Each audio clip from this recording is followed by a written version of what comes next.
The movie starts with a man, Silas, getting out of his futuristic bed and getting ready for the day. He silently gets dressed and has breakfast before he heads out to get to work. But the people don't seem normal as they are walking in a manner that makes them look like emotionless robots. Everyone seems like they have no feelings, as they have a blank look on their face with not a single person showing a sign of human emotion. Even their interactions are odd and robotic. After you. Thank you. Silas signs into work and sits down to do his job and gets a message about SOS, Maybe you have difficulty concentrating. You may have SOS. which is a so-called disease that happens when they start experiencing real human emotions again. Silas gets to another part of the building, and we learn that he is part of a society called the Collective, and that they were at war with another group called the Peninsula. And now known as the Great War. The Peninsula is still going, but only among abandoned buildings with almost no technology. The people living there still have their emotions, making them almost opposites to the humans of the Collective. Later, Silas is in a meeting to discuss the shapes of the rocket thrusters, where he sees Nia suggesting to make things better. He then goes and gets some food, sits down, and eats in a manner that discourages any connection with each other. But the workers still end up gossiping about another woman who had a baby, but it was defective. They wondered if the woman was also infected with SOS. She says she's clean. They also talk about a major event that's happening soon, an important launch that they're keen to see. They all sign back into work, and later at night, as they all head out, they see someone who's infected by SOS. They are told that they will be safe, since they have carried the infected woman away. Silas gets back home and presses a button that serves him food with his choices not being needed. He also engages in some puzzle solving, which he seems to be very good at. Everyone gets to bed at nearly the same time, just like clockwork. The next day, after signing into work, they get the news about the people who were caught with emotions because they had feelings for each other. They have both been sent to the Defective Emotional Neuropathy Facility, also known as The Den, for containment and emotional suppression treatment. any type of physical contact, touching, or emotions are all signs of SOS, and anyone who is caught coupling like the others will be seen as infected with SOS, which is against the rules of the Collective. Silas is drawing about the history of how the Collective created a border to keep out the chaos when suddenly someone falls from the roof, ending their own life. Everyone flocks to the window to see what happened, but their faces all show no emotion, even as they talk about all the self-caused deaths that's been happening. Except, Silas notices that Naya is showing some odd body language that might suggest that she might be feeling something. And when she notices his gaze, she walks away. As the Collective, we prioritize it and perfect it. They are learning about how the Collective's main agenda is space travel, and while everyone's eyes are fixed on the screen, telling them about the new planet they have been testing, Silas is firmly focused on Nia since he suspects her of having SOS. Later on, as he is eating his dinner, he notices himself being a little more aggressive than usual, because he can taste the food now. It bothers him so much that he doesn't even do his puzzles that night. The next morning, after waking up and taking a shower, he feels the sensation of the warm water on his skin, making him feel odd. Later, Silas is asked to talk about his illustration, where he drew the defects of the peninsula huddling together to get warm. But he is still fixed on Nia. Later that night, as he falls asleep on his couch, he has a dream which is something completely new to him, so he freaks out when he wakes up. The next morning, he sees that he has hurt himself when he bumps into a wall. Sufferers will experience complete emotional disability. At work, he learns that SOS will take complete control in 4 to 6 months, and anyone experiencing emotions will be given drugs before being sent to the den. He is asked by a man named Jonas, who is on stage 2 of SOS,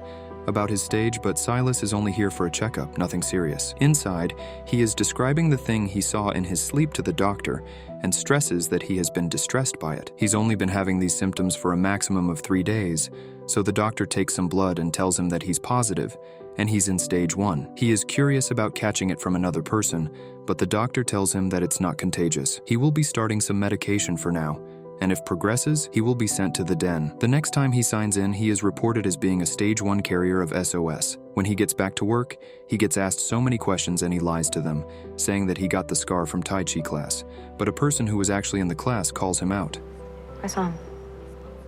But then he is surprised that Nia defended him out of nowhere. Later at lunch, he can't seem to keep his gaze from her when she traps a bee. She is explaining how bees shouldn't be able to fly due to the laws of aerodynamics, but all he could focus on are her lips and eyes. And as she walks away, he starts to question what these feelings might be. He later gets his drugs and takes them home to take them as he learns about his condition. It is caused by the gene that controls emotions being activated. He is told about the stages and the ways they will be dealing with them. Later that night, while he was in the bathroom, He ran into Nia, but nothing happened. He is now almost obsessed with her and follows her everywhere she goes. He finally gets the courage to talk to her to review his work, but he is still mesmerized by her and doesn't listen to anything she has been saying. Later that night, he goes over to listen to her voice as she talks about her work. He can't sleep because he is still thinking about her. At a work meeting, he accidentally spilled some coffee on himself and dropped his glasses. Tested positive for SOS. The disease isn't contagious, but that doesn't stop them from seeing him in the wrong eye. He now has his mug and workstation, but still,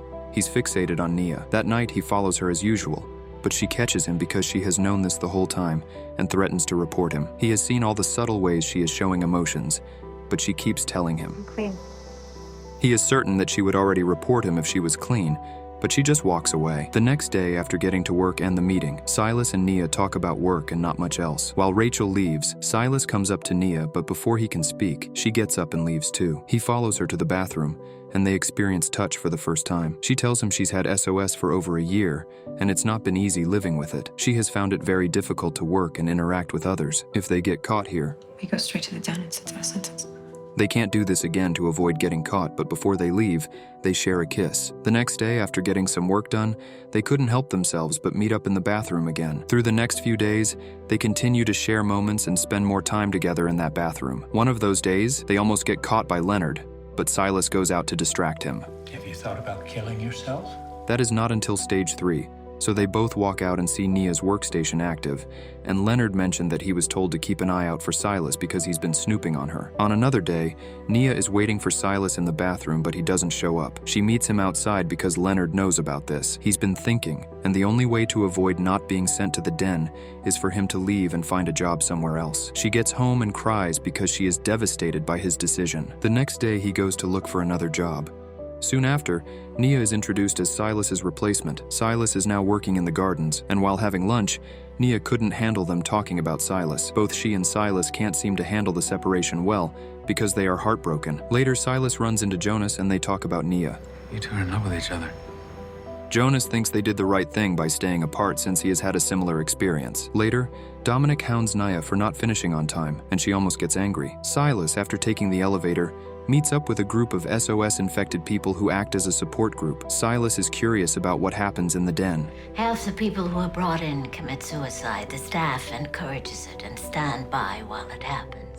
Bess, who works at the den, gives value to life, and by being a hider, she feels that giving people hope is important, but she warns them not to interfere in anything. SOS is who humans are, and they are given inhibitors before birth to suppress their emotions. Silas was having dinner when he heard something outside and opened his door to find Nia there. She is angry and lunges at him. He calms her down and they end up spending a passionate night together. The next day, they stay in bed and have a wonderful conversation about their feelings. He is confused now by the reason why they look for meaning by exploring space. They decide to spend the days acting normal and the night together. They spend the next few days finding out more about each other and fall deeper in love as the days go on. One day, Silas sees everyone gathered around the monitor as it broadcasts the cure for SOS. The drug will take 6 hours.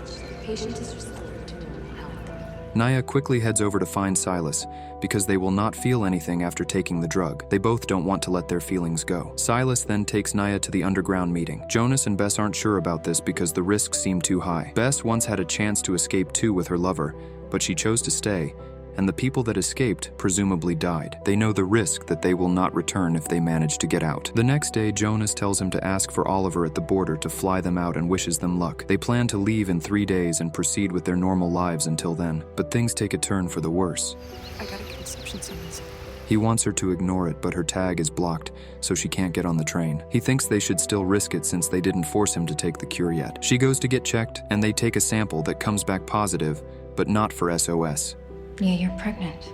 Silas sees them taking Nia away, and she is strapped to a wheelchair and taken to the den. Silas tells Jonas because he is shaken, but their only hope is Bess, and he should just go home and wait. As he waits, Bess manages to get Nia out of her restraints and take her away. Jonas is there to receive her, and they get her dressed and give her another identity by changing her tag to use so she can escape. Bess helps her escape out the door, and Nia runs as fast as she can to find Silas. She makes it to his room, but he isn't there. Silas then sees the report that Jonas and the others have been caught because one of the people at the meeting reported them. Hearing this, Silas runs to the den to find Nia, but he is told that she had died the previous night. Because he didn't know of her switched identity, he starts to break down and walks back, but can't hold back his tears and anger. Meanwhile, Nia is nervous that he hasn't shown up yet, so she goes out looking for him. He is on the roof, ready to jump, but he decides to not go through with it. Nia also goes back to his room to wait for him. She falls asleep but wakes up to find him, so she rushes to hug him. But something seems off about Silas. He only has 5 hours until his emotions are wiped, and he stops loving her. They still decide to get on the train the next day and fight the drug. Please don't give up on me. They spend the night together, and she wakes up to find him looking proper but doesn't feel love for her. He only remembers it. They go through with the plan to escape, and as they ride the train, she remembers all the great times they had together, but he comes to sit next to her and holds her hand. He feels love again. And with that, the movie ends. We hope you enjoyed our video. Watch the next recaps on the screen, and don't forget to subscribe for more amazing recaps. See you in the next one.